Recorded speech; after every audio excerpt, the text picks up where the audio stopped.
Welcome back to Wristies. And I know what you're thinking. Two guys sitting at a table with a camera with the name Wristies. Get out of here. It's not that type of vibe.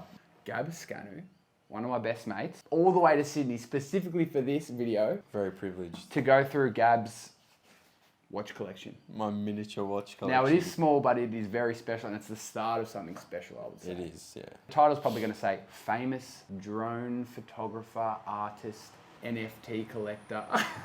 It's tough, hard, isn't it? It's hard to say exactly what I am, but I'd say I'm a creator. I'm a creative, visual creative, photo, video, content. Neat freak. Neat freak, OCD. Yeah. Gab's pretty much the opposite of me. I'm very impulsive and everywhere, and Gab's very calculated, and precise. You'll probably see that with this versus my collection. Yeah. But I would say we started getting into watches or around the same time. You might have had a bit more of a love earlier than I did. Yeah. I remember when we first met, we were speaking about watches, mainly because we were kind of, I feel like we were influenced? Influenced, but we were also a little bit of had a bit of like hype beast tendencies. We did, yes. Back in the day. I feel like we kind of just liked whatever was hot at the moment. So we like had our eyes on the rollies and like all that sort of stuff, all the blingy stuff. But to be honest, I've loved Rolex since I was young. I remember my dad getting one for his 40th birthday, and I would have been like 10. Does he still have it? Yeah, he still got it. What is it? It's a Submariner date. Oh, amazing. And yeah, so it would be nearly 20 years old now. Damn. 20 years old this year, actually, it will be. His watch. So I've known about them since I was like 8 years old. And I remember him telling me like how special it was that like he had that. Yeah. And that it was like a gift and like the whole like sentiment around it. And he always said like, you know, one day I'll give this to you when I'm not here. For me, I was like, oh, that's a sick idea. So like for me, Gab's gone.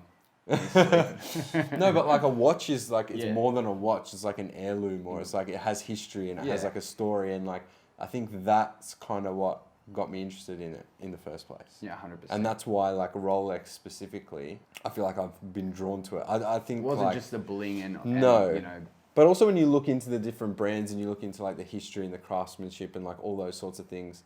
And I think it's you can't, I mean, you can never go wrong with a Rolex. No, basically. You can't. But it also reminds me of, and I was speaking about this the other day, there's a Patek Philippe ad that I saw on a plane in a magazine, because you don't really see them advertising anywhere. Yeah. And it was literally a photo of like a father and his son. It was like a sketch. It's like an old classic kind of image. And it said, you never really own a Patek. You simply hold on to it for the next generation. Exactly. And then when I saw that, I was like, yeah, it's true. That's how true. I kind of view watches. They're like heirlooms in a way. I mean, I sold my first watch. It doesn't have to be the first watch you get. No, I know. But, you know, that's the journey through watch collecting and learning about things and everything. But, I mean, I wasn't as calculated as Gab was or is still. But I'm learning. I'm getting better. So you're rogue. I'm very rogue. Impulsive, but it's fine. Do you remember what your first watch ever was? I don't remember what my first watch ever was. I remember going to school. I remember I always used to wear a watch at school. Do you remember what that was? It was like some plastic piece of shit. I don't even know. It was like it was probably from a Kellogg's fluoro, like multicolored. But I remember after that, I had like when I was probably like 12, I had like a Fossil watch. Sorry. Yeah, not the best. No, it was like, it's a good start. It was like a Fossil watch, and it had like a leather strap, and it was very early 2000s style. Yeah. I wouldn't say I was like into watches at that point. It was just like. But you had something to wear to the ball. I had something to wear to the school disco, and then after that, I remember maybe when I was like 17, 18, a little bit older, I started getting into some more like classic Casio styles. So I had like your classic, God tier watch. God tier. I never got a G-Shock, but I had like the old Casio. I had like a gold and a silver. Yeah. And I might have had like the black rubber strap. I think you've got that one. Yep, I've got that one. So I rocked those for a few years when I was younger. And then after that, when I was like 18, 20 or so, I got a Tag. Tag Heuer. Was that a gift? It was a gift. Birthday? Yeah. That's a pretty I think it was like a 21st gift. Pretty substantial watch.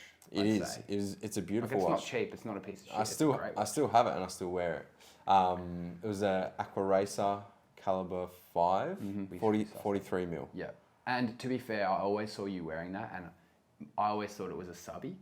Well, that's quite like. Yeah, that's the thing. It looks like a Submariner, and I remember when my parents gave it to me, they picked that one because it looked similar. Because I always, when I grew up, I said to my dad how much I love his watch. Yeah. And he's got the Sub. And they thought you weren't ready for it. I definitely wasn't not ready for this. I wouldn't have. You would have sold it and bought 4 pairs of Jordans. Yeah. But yeah, so I think that was kind of the idea behind it, and then I wore that for many years. Yeah. Up until probably recent, like a year or two ago, when I bought my first piece. And we can go into that now, I reckon. This is the GMT Master 2. Yeah, what do they call that dial? The Batman? Batman, black and blue. And I got it in 2022. Yep. June 2022. And I got it from the dealership. Yep. So the process of getting this watch, how was that?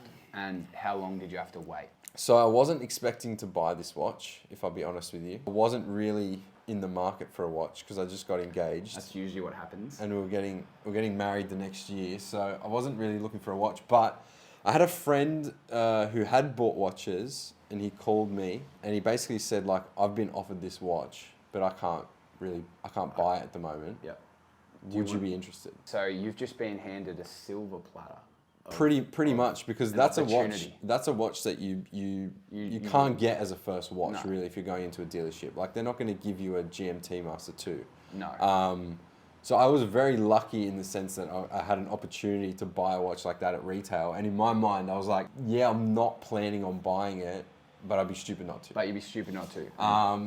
So I bought it. That's the velocity I live off, mate. That's the velocity I live off. So I bought it, and I think it was a really good buy because it is actually one of the watches that I've always loved. Yep, it's a beautiful watch. It suits you. It's a sports watch, and blue's my favorite color. Yeah. So I was like, I can't go past it. It's just clean and classic. It is. And as well, because at the time I was doing a lot of traveling overseas for work. Yep, you've got the dual time zone. Yep. Which is obviously the main feature of the GMT. So yeah, I don't know. I just got lucky, I guess. And it was I was in love with it as soon as I bought it. Great buy, I would say.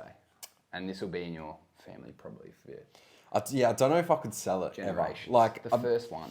It's been a great investment in the sense that they got discontinued right after you bought it, right? Did they? To sell it? No longer in production. The Batman. There you go. I don't know. If someone knows what's going on, can you let us know? You've bought that, and then you've gone, okay, I don't need to buy a watch for a while, and then another opportunity's popped up? No, I think this is the one that gave me the bug of wanting to get more watch. This is the one that started it. Yeah. And I understand that because the word collection means multiple. It means multiple because you can't have a collection with just one watch. Just one watch, and that is what I'm saying. So yeah, no, I was definitely I love this watch. I wore it everywhere. I still wear it nearly every day. It's a little bit. That gets the most wrist time. Yeah, it's a little bit beaten up, but on the clasp and stuff. But yeah, this is the one that started it, I'd say. And then probably 18 months later, I went back to the same dealership, and because this wasn't under my name, and I obviously know how the process works, I wanted to open an account in my name. Okay. And so did you go there and say, is there anything I can get right now? I didn't say that because I didn't necessarily want one right then. I was kind of like, I'd be happy to get something in the next few months if that wasn't a possibility. Did you have a watch in mind? Yeah, I wanted to get a Date Just because I know that's kind of one of the more classic pieces, and it's also one with probably the most variations. Mm-hmm. So in terms of getting dials. Supply, dial options, in terms of getting supply, there's going to be a lot more availability in getting something sooner, as opposed to something like this where they might get 1 or 2 per year and you're number 100 on the wait list. And it might be 7 years and then they might decide not to give it to you. Yeah. Literally 3 weeks after me going in, I got offered this watch. So this is the Date Just 41. Often known as the Rolex Wimbledon. Yes, with the Wimbledon dial, green Roman numerals, fluted bezel, and the oyster bracelet, which is my favourite bracelet. Yeah, I'm a big fan. I actually said to them, the one thing that I want is an oyster bracelet, not the Jubilee. Okay, so it wasn't the fluted bezel wasn't a necessity. The oyster bracelet's really nice. Yeah, I just feel like the oyster bracelet is a little bit more masculine. I know a lot of guys like the Jubilee. The Jubilee's definitely more in your face bling, I would say. Yeah. You've got the bling here with the bezel anyway. Well, that's what I think. I feel like for me anyway, the Jubilee with the fluted bezel is too much. Like it's too in your face. Like I'm more like subtle. And the greyish, whatever dial you would call that, the silver greyish dial, it just makes it look so classy. It's just clean. Like this is and it's nice to have two very different watches. Like that's a sports watch. It's a bit more functional. So you'd say this is your everyday like worky more. Yeah, and I'm usually putting this on if I go to dinner or go to a wedding or something like that. It's a little bit more just classy. What would you say that you get the most comments on? To be honest, I've had the most comments on the GMT just because I feel like it's one of those like grail pieces that like people know. Like so people that know watches, they've said that, but people who don't know watches will know this. Is that what you're saying? Well, no, like I feel like a lot of people that know watches have said to me like, "Oh, that's a beautiful watch." Yeah. Because because it's harder to get and it's like one of those pieces. Whereas this kind of flies under the radar a little bit more, I think. But yeah, I've definitely had more compliments on the GMT. But I love this. I love that they're both very different. Like I said initially, something like this or like a white face date just. Yep. But no, I love this. I love the low profile and just everything. Yeah, amazing. And I must ask then, what's next? Is there something next? Do you have your eye on something? Is there a dream? I mean, dream watch is another question, but... Yeah, I probably...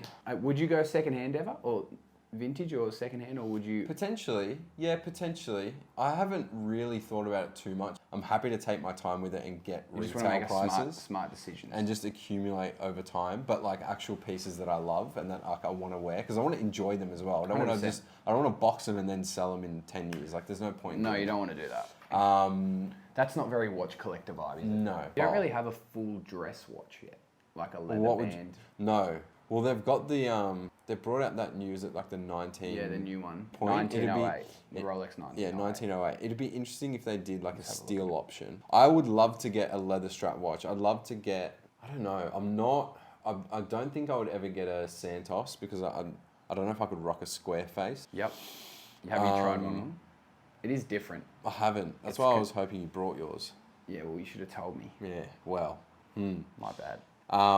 No, I do like the 1908. I think it'd be cool for me next to either get like a leather strap. So are you just a Rolex man through and through, or are you open to like, other brands? Yeah, I am open to other brands. It just depends like where I'm at. Yeah, I'd want to get like a steel Daytona. What about a tank?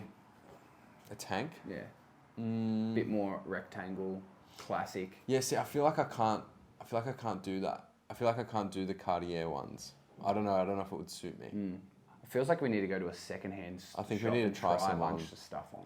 Next video. Like brand new Rolexes, fantastic. Obviously, if you can get them at retail. I'm very happy with those. There's a whole other side of watch collecting to like pre-owned, and I don't know why I gravitate towards that more. I'd love to. Maybe because it's easier to get. It's definitely easier. You got more access, and there's more rare pieces you can find. Yeah, it's definitely easier. I think I definitely just got lucky that like I think what I've got is quite special because it's something that you build up to. But I was just for whatever reason, I was in a fortunate position that I was able to build a relationship and kind of get two really nice pieces. Yeah, and if that happened to me, I'd sell my left leg and buy one. Yeah. So it's like you're gonna do it. Yeah, no, exactly. So I don't know. Maybe next I do need to look into like secondhand or like vintage. Well, you've got two pretty different pieces here. I've got an extra slot in the middle, so I need to fill the pouch. You do. So we'll see. And the tag's quite similar to this one, so I don't know if you put it in the pouch. You can for now, but it needs to be replaced with something more versatile. I agree. Okay, last question. Dream watch. Oh. Do you know what mine is? What's yours? Nautilus. Oh, I was going to say the same. I think it's the classiest, most beautiful watch. Yeah, or even the Aquanaut. I like Patek watches. Yeah. I feel like for me, the next step up from there would be like a Patek entry Royal level. Oak or something. Nah, I like the Aquanaut and the Nautilus. I think they're my two favourite. AP Royal Oak though. I don't like AP. You don't like AP? Oh, I can appreciate them. I think they're quite bulky. Yeah, I don't think that would suit me. It's probably a boring answer because that's yours, but I think no, it's a good answer. That means we've got good taste. Yeah. Yeah. Yeah, sweet. All right, well, thanks for joining me on Wristies. Do you want one now? We'll see you guys next time.